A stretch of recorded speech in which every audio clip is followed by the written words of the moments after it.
বন্ধুরা, ঠিক পরীক্ষার আগে তোমাদের জন্য আরও একটা প্রশ্নের সেট নিয়ে আলোচনা, যেখানে আমরা 40টি প্রশ্ন এবং তার উত্তর আলোচনা করব। প্রত্যেকটা প্রশ্ন ইম্পর্টেন্ট এবং আমরা যে প্রশ্নগুলো তোমাদের সামনে তুলে ধরছি এই প্রশ্নগুলো যদি কেউ ভালো করে কমপ্লিট করতে পারো, আমরা আশা রাখবো যে এখান থেকেই কিন্তু তোমরা প্রচুর প্রশ্ন কমন পাবে। প্রথম প্রশ্ন, রাজভবনের প্রতিপক্ষের নাম কি? অপশানে কী কী রয়েছে? চন্ডবর্মা, মহাবীর, ধ্রুব সেন নাকি বিক্রম? উত্তরটা কী হবে?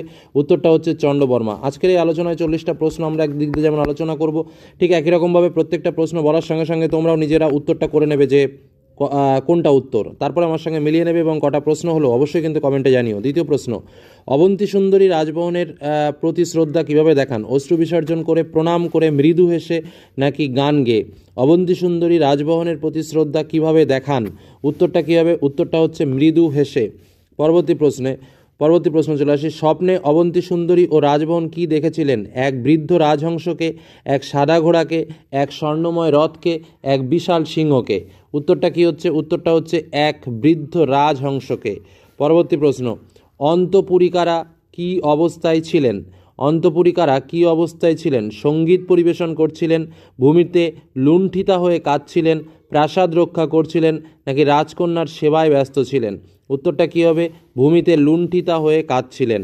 পরবর্তী কোশ্চেন, রাজকন্যা আতঙ্কিত হয়েছিলেন কেন? যুদ্ধে পরাজয় দেখে, রাজপুত্রের অবস্থা দেখে, রাজমহল ভেঙে পড়তে দেখে নাকি শত্রুর আক্রমণ শুনে? উত্তর হচ্ছে রাজপুত্রের অবস্থা দেখে। পরবর্তী প্রশ্ন, মহাভারতের পর্ব সংখ্যা কত? 16টি, 18টি, 20টি, 24টি? উত্তর হলো 18টি। পরবর্তী প্রশ্ন, যোগ কর্মসু কৌশলম শ্লোকটি শ্রীমদ্ ভগবদ্গীতার কোন অধ্যায়ে আছে? প্রথম, দ্বিতীয়, চতুর্থ নাকি ষষ্ঠ? উত্তর হচ্ছে দ্বিতীয় অধ্যায়ে।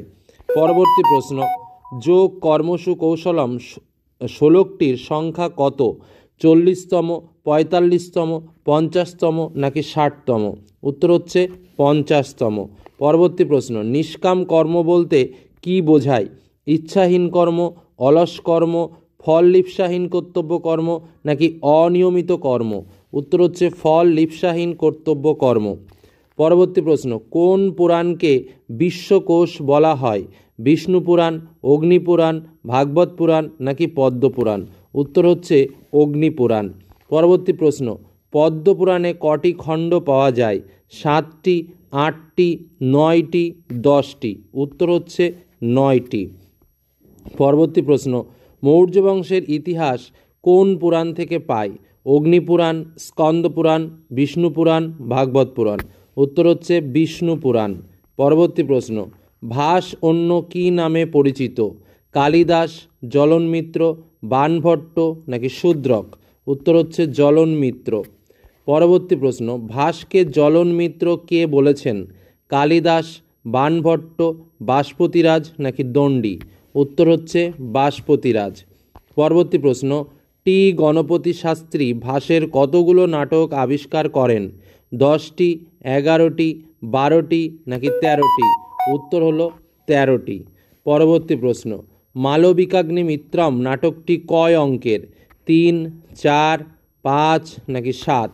উত্তর হচ্ছে 5 অঙ্কের। পরবর্তী প্রশ্ন, কোন পুরাণকে পঞ্চম বেদ বলা হয় বা কোন পুরাণ পঞ্চম বেদ নামে পরিচিত? অগ্নিপুরাণ, ভাগবত পুরাণ, বিষ্ণু পুরাণ নাকি স্কন্দ পুরাণ? উত্তর হচ্ছে ভাগবত পুরাণ। পরবর্তী প্রশ্ন, গুপ্ত যুগের নিউটন কাকে বলা হয়? বরাহমিহির, আর্যভট্ট, ব্রহ্মগুপ্ত নাকি ভাস্করাচার্য? উত্তর হলো আর্যভট্ট। পরবর্তী প্রশ্ন, ব্রহ্ম স্ফুট সিদ্ধান্ত কে রচনা করেছিলেন? আর্যভট্ট, বরাহমিহির, ব্রহ্মগুপ্ত নাকি ভাস্করাচার্য? উত্তর হলো ব্রহ্মগুপ্ত।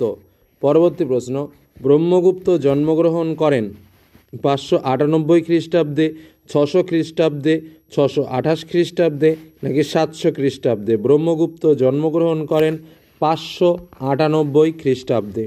পরবর্তী প্রশ্ন, কোন ব্যক্তি জ্ঞান লাভ করে? শ্রদ্ধাশীল, যত্নশীল এবং ইন্দ্রিয় সংযমী ব্যক্তি, দানশীল ব্যক্তি, অসংযমী ব্যক্তি নাকি কোনোটিই নয়? উত্তর হচ্ছে শ্রদ্ধাশীল, যত্নশীল এবং ইন্দ্রিয় সংযমী ব্যক্তি। পরবর্তী প্রশ্ন, জ্ঞান লাভ করে কি অর্জন হয়? মোক্ষ, পরম শান্তি, পরমাত্মা নাকি কোনোটিই নয়? উত্তর হলো পরম শান্তি। পরবর্তী প্রশ্ন, গুপ্ত যুগের নিউটন কাকে বলা হয়? নাগার্জুন, বরাহমিহির, আর্যভট্ট কোনোটিই নয়। উত্তর হচ্ছে আর্যভট্ট। পরবর্তী প্রশ্ন, গণিত শব্দের অর্থ কী? জ্যামিতি, হিসেব নিকেশ, গবেষণা নাকি সংখ্যা? উত্তর হলো হিসেব নিকেশ। পরবর্তী প্রশ্ন, বৈদিক সাহিত্যের কোন অংশে প্রাচীন গাণিতিক পদ্ধতির উল্লেখ রয়েছে? শল্যসূত্রে, গৃহ্যসূত্রে, ধর্মসূত্রে কোনোটিই নয়। উত্তর শূল্যসূত্রে। পরবর্তী প্রশ্ন, বিভক্তি কয়টি? 5টি, 6টি, 7টি কোনোটিই নয়। উত্তর হলো 7টি। সহ ব্যাকরণে সাধু বাক্যে সহ পদে কোন সূত্র প্রযুক্ত হয়েছে? স্বতন্ত্র কর্তা, কচ্চিনি পাতেনাভিধানম, আর একটা হচ্ছে কি কর্তুরীপ্সি তমং কর্ম, তারপরে তথা যুক্তং চানিষ্পিতম।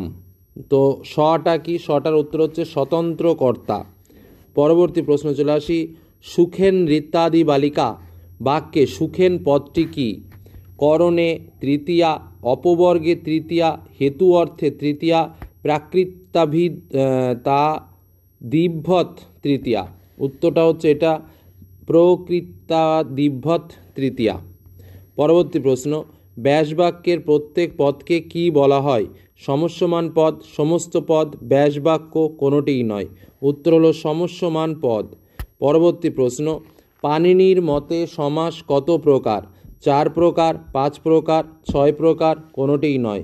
উত্তর হলো 4 প্রকার।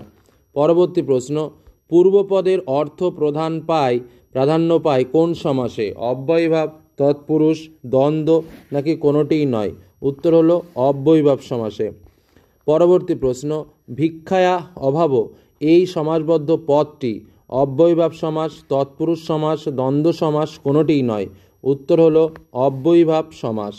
পরবর্তী প্রশ্ন, শব্দের সঙ্গে কোন প্রত্যয় যুক্ত হয়? তদ্ধিত প্রত্যয়, কৃৎ প্রত্যয়, তদ্ধিত এবং কৃৎ দুটোই নাকি কোনোটিই নয়? উত্তর হচ্ছে তদ্ধিত প্রত্যয়।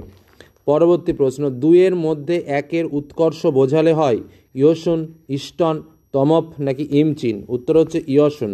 পরবর্তী প্রশ্ন, লবণযুক্ত মতুপ তাহলে কি হবে? লবণমান, লবণাম্মান, তারপরে রুমন্নান নাকি রুমনান? উত্তর হচ্ছে রুমনান, অর্থাৎ এই সি দাগের যেটা রয়েছে এটাই কিন্তু উত্তর হবে। পরেরটা চলে আসো, ভাসের ভাগবত পুরাণ আশ্রিত নাটক কোনটি? অভিষেক, স্বপ্নবাসব দত্তম, মধ্যম ব্যয়গ আর বালচরিত? উত্তর হচ্ছে বালচরিত। পরবর্তী প্রশ্ন, ঋষি দুর্বাসা যখন আশ্রমে উপস্থিত হন তখন শকুন্তলা কি করছিল? ঋষি দুর্বাসাকে আপ্যায়ন করেছিল, ঋষি দুর্বাসার বিশ্রামের ব্যবস্থা করেছিল, পতি চিন্তায় নিমগ্ন হয়ে কুটিরে বসেছিল নাকি ঋষি দুর্বাসাকে তাড়িয়ে দিয়েছিল? উত্তর হচ্ছে পতি চিন্তায় নিমগ্ন হয়ে কুটিরে বসেছিলেন।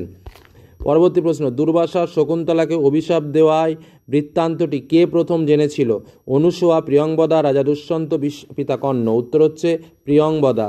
পরবর্তী প্রশ্ন, কর্ণের আশ্রমে অতিথি হিসেবে কে এসেছিলেন? ঋষি বিশ্বামিত্র, ঋষি মারিচ, ঋষি গৌতম, ঋষি দুর্বাসা? উত্তর ঋষি দুর্বাসা। লাস্ট কোশ্চেন, ক্রুদ্ধ ঋষি দুর্বাসাকে অনুনয় করতে কে এগিয়ে এসেছিল? অনুসূয়া, প্রিয়ংবদা, রাজা দুষ্যন্ত নাকি পিতা কর্ণ? ক্রুদ্ধ ঋষি দুর্বাসাকে অনুনয় করতে এগিয়ে এসেছিল প্রিয়ংবদা। তো এই হলো আমাদের 40টা প্রশ্ন যা তোমাদের সামনে শেয়ার করলাম। খুব ইম্পর্টেন্ট প্রশ্ন, অন্যান্য যেগুলো দিয়েছি সেগুলো ভালো করে প্র্যাকটিস করো, পাঠ্য বইটাকে পড়ো, ব্যাকরণগত প্রশ্নগুলো একটু ভালো করে দেখে পরীক্ষার হলে যাও। অবশ্যই তোমরা 40-এ 40 পাবে। ধন্যবাদ।